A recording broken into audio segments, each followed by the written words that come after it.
গত শনিবার কৃষ্ণগঞ্জ থানার একটা নতুন কমিউনিটি হলের ফলক তুলে ফেলে ফের নিজের নামের ফলক লাগিয়ে উদ্বোধন করলেন রানাঘাট কেন্দ্রের সাংসদ জগন্নাথ সরকার।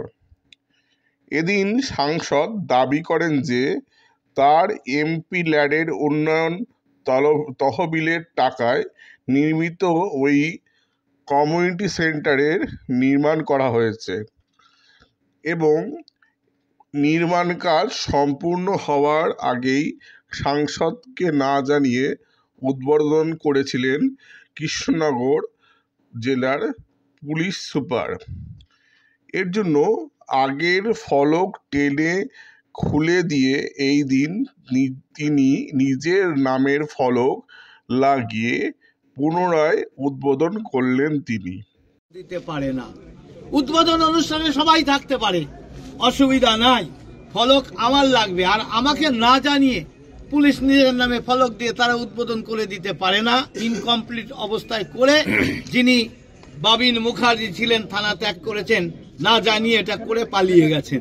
তাই ওই ফলক রাখার প্রয়োজন নেই, আমি ফলকটা তুলে ফেলে দেবো এখন। ভারত মাতা কি ভারত মাতা কি জগন্নাথ সরকার জিন্দাবাদ জিন্দাবাদ জিন্দাবাদ লোকপ্রিয় সাংসদ জগন্নাথ সরকার জিন্দাবাদ জিন্দাবাদ জগন্নাথ সরকার জিন্দাবাদ জিন্দাবাদ জিন্দাবাদ বাংলা নায়ক নেতা জগন্নাথ সরকার জিন্দাবাদ।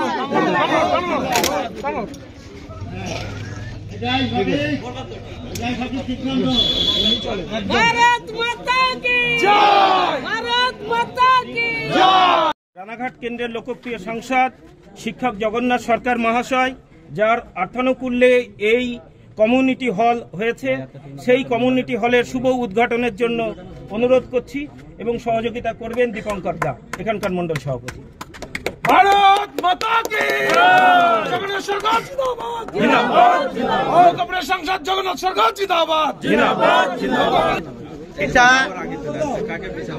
পুলিশের পক্ষ থেকে এখানকার যিনি আইসি ছিলেন বাবুন মুখার্জি, তিনি অনুরোধ করেছিলেন, এমপি সাহেব আমার ঘরটাও খুব খারাপ, বসার মতো পরিস্থিতি নেই, পাবলিক যারা আসে তারাও ঠিক মতো বসতে পারে না, এখনো আমরা মিটিং করতে গেলেও জায়গা নেই, একটা এমপি ল্যাডের যদি টাকা দেন তাহলে আমি কাজ করতে পারি। স্বাভাবিক, বাংলায় তখন বাতাবরণ ছিল ভারতীয় জনতা পার্টির সাংসদ কোথায় কাজ করতে পারবে না, কারণ জেলা পরিষদ তৃণমূলের দখল, পঞ্চায়েত সমিতি তৃণমূলের দখল, পঞ্চায়েত তৃণমূলের দখল। আমরা টাকা খরচ করার জায়গা না পেয়ে লাস্টে প্রথম দিকে রেলে দিয়েছি প্রায় 1.5 কোটি টাকা। তার জন্য সমস্ত মানুষই রেল স্টেশনে যায়, ইলেকট্রনিক স্কোরবোর্ড থেকে শুরু করে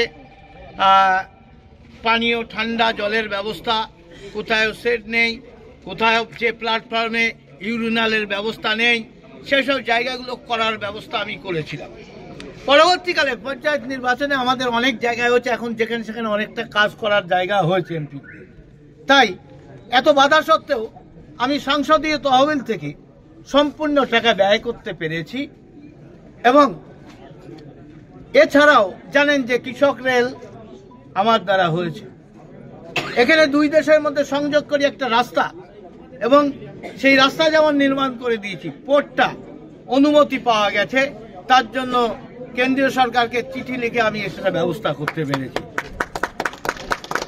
যার আর্থিক অবস্থা এই সমগ্র বিধানসভা ক্ষেত্রের মানুষের আর্থিক অবস্থা পুরোপুরি চালু হয়ে গেলে সম্পূর্ণ পাল্টে দেবে, চোরা চারা কারবার আর থাকবে না, ব্যবসা করে আদান প্রদান করে মানুষ তারা উন্নতি করতে পারে। এটা 14 লক্ষ টাকা বোধহয় এখানে লেখা গেছে, 14 লক্ষ টাকা দিয়ে এই বিল্ডিংটা নির্মাণ হয়েছে। তাই